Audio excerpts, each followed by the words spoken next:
We're here at Citrix Synergy 2016. I'm speaking with Calvin Hsu, and maybe you can tell us what your role here is at Citrix. I know we spoke with you in past Citrix Synergies. Yeah. And if people aren't watching every episode of this that I do, so so I run product marketing, vice president of product marketing for the XenApp and XenDesktop product teams. Great. And so at the keynotes today, one of the biggest takeaways for me, anyways, was the strengthening of the partnership between Citrix and Microsoft. Maybe you can tell us a little bit how that affects your group.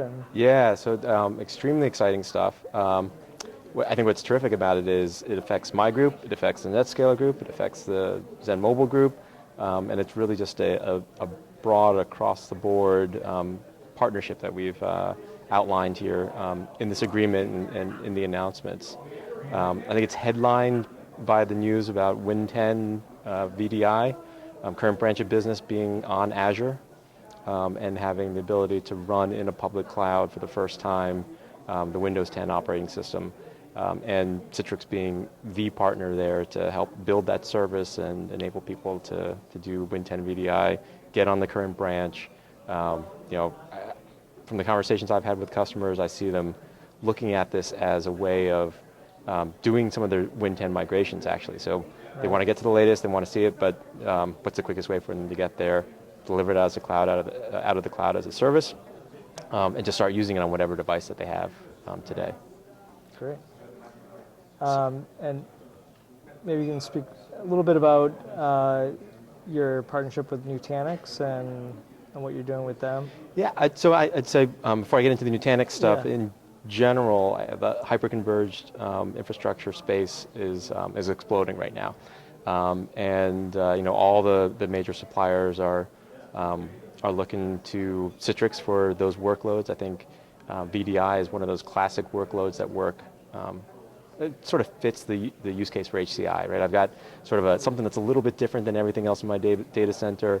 I need sort of scalable performance and sort of consistent way of scaling out that infrastructure, and HCI just seems to fit the bill in a lot of those cases.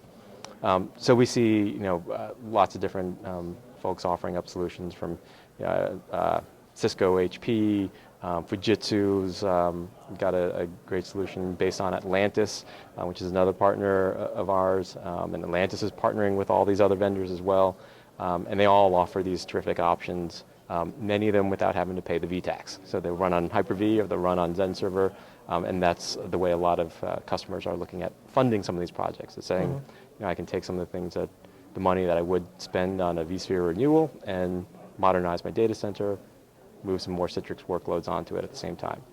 So all that said, then with Nutanix, one of the things that they've done, and certainly they've been a thought leader in the HCI space, and they have a lot of the mind share there.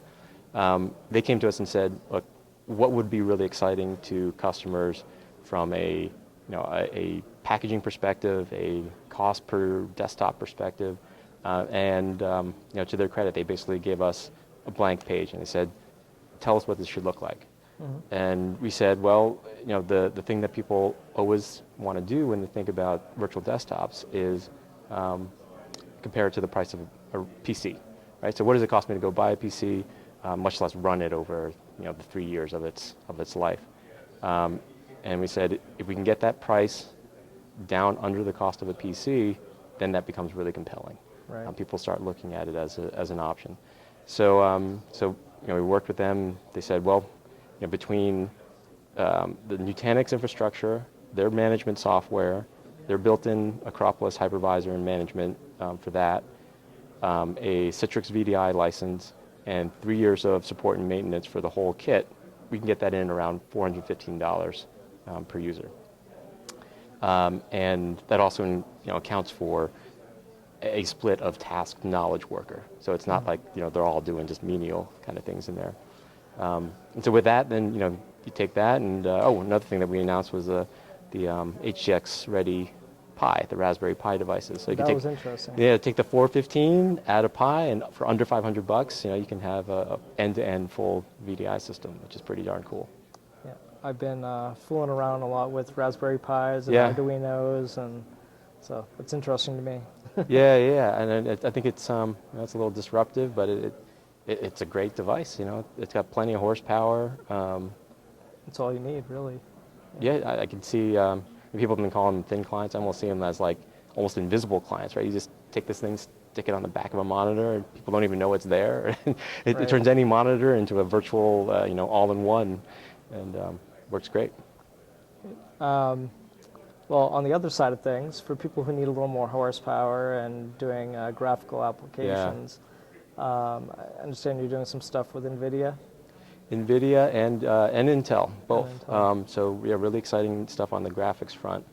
What we see there is just, the modern applications use the GPU. The little snipping tool uses the GPU.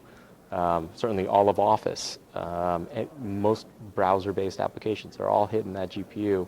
And so if people are doing virtual desktops, doing virtual apps, they're going to need some graphics acceleration sooner or later at this point. And so this has put the pressure on, to the suppliers in this area, and we've been working with them to help expand the use cases, get the costs to where it makes sense to do for sort of general workloads and general user types. And so with NVIDIA in particular, in 2013, probably we spoke about this back in 2013, we're the first ones to support their virtual GPU capability. And then now we're adding the ability to do that for Linux applications and desktops as well. So you see that in oil and gas and a lot of engineering companies that use Linux-based stuff. So we're introducing that. And then on the Intel side, they've got the GVTG technology with the Intel Iris Pro that they've introduced. And that just means, with the next generation of servers, you could have this all-in-one chip that does the CPU, does the GPU, and that capability will just be there. So we'll be the first, or we are the first to support that capability for the virtual GPU. Last year we did pass through on a sort of one-to-one GPU basis, but in this quarter we'll have the virtual GPU capability for Intel. That's interesting. I mean, it's eliminating the need to have it on the client side by having it up on the server, and that's always been kind of a challenge. I've seen it shift back and forth between going back to the server, going back to the client. Yeah. Where do you add that horsepower to make the applications run quickly and smoothly? And yeah, it's a good point. I think in particular, as the device diversities come around and you start to see more of these mobile devices or Chromebooks or things like the Pi, and you don't want to use that horsepower at the endpoint, right? You really want to do it in the data center. That's where these things become pretty interesting. So I also understand you have a secure browser product. Yep. So a bit of background on this came about. We saw some research recently, and also looking at some of the telemetry that we have into our customer base. The number one published application in XenApp is the browser, and at the same time we're seeing that the applications that make up an enterprise today, people estimate that we kind of turned the corner on more than 50% of applications are actually browser-based. They're web apps or internal apps or SaaS-based apps, and not sort of the typical Win32 applications that you might think of anymore. And so with that shift, putting those two things together, it made a lot of sense. Said, could we build a product, basically take the existing product and tune it to that use case, right? So maybe you don't think about using Citrix to deliver your web application because maybe you think that's getting you that sort of remote access, but there's a lot of things that you have to consider. One is still browser compatibility. So those browser apps may use different plugins or different versions of an app, or you test it for Chrome and IE, but you don't test it for Safari, Firefox, and Opera, and then all the mobile variants of those, right? So compatibility there. Security, certainly. A lot of these web apps will move data into cache in the local browser, and you don't necessarily want that. And when you're done with that session, you want to leave it completely clean. And even just performance, right? So a lot of these things are pretty chatty applications. HTTP is not a great chatty protocol, and so we can help accelerate that with Citrix HGX. So we said, all right, we'll tune a product and a solution for that, and that's how we came up with Secure Browser. Comes in 3 different flavors. One is a fully hosted service, right? So you don't have to stand up any infrastructure. You just go to Citrix Cloud and sign up for the service there. Just point it at the URL, whether it's internal web app or an external SaaS app, and you can securely deliver it via that service. So that's a great way to start. And then the other option is there's actually a edition of XenApp that we call the XenApp Secure Browser Edition. Very easy download. We streamline the install and configuration specifically for the browser use case, and it's priced knowing that the only thing you'll be doing is publishing the browser in that.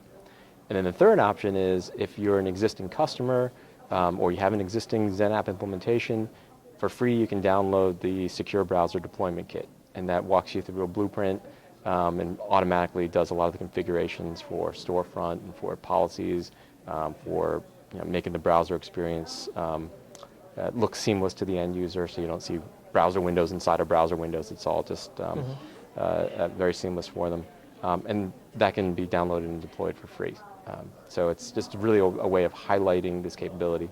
One of the great things I should also mention is Secure Browser was one of the first fully hosted Citrix services in the cloud, besides stuff like ShareFile and things that were born in the cloud. And that thing is built on Azure, so it relates back to the whole Microsoft relationship, and we're sort of Azure first as our preferred cloud. Now, is it based off of any particular browser, like? Oh, yeah, good question. So the great thing about it is you can use whatever browser. So I think in the demos we will typically show Chrome and IE, but it could be any of it could be well, not Safari. That's the one exception. But Chrome, Firefox, yeah, and then I'm not sure that anybody still uses Opera, but yeah, yeah. I'm sure somebody's out there and does it, and they have a dying use case for it. Or Netscape. Yeah. Are there any supported versions of Netscape? I don't think so. Yeah. But the other thing is, so now we also support Linux, right? So that opens up the possibility to do like Linux Firefox, right? And that could be a very low-cost infrastructure way of delivering browser-based apps. Great. Well, it's always interesting speaking with you, and we hope you have a great show here at Citrix Synergy in Las Vegas. Great. Thanks for having me.